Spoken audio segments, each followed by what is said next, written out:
The Lord be with you. Good day, everyone. Today is First Saturday, and every first Saturday, we dedicate it to our Blessed Mother.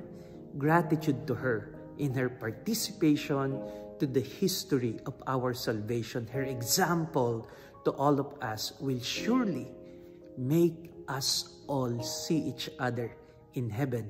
That is, if we will imitate her virtue of humility, kindness, purity, and obedience to the will of God.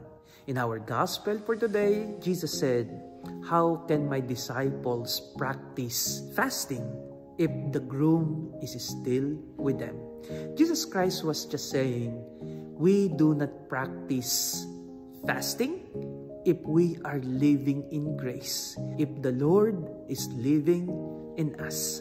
So today, my dear sisters and brothers, let us try our best to live always in the grace of God.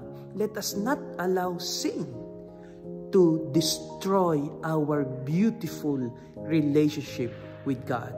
Just like Mary, she was immaculate and she preserved herself from committing any kind of sin. We may say her immaculate conception was a gift from God, and that is true.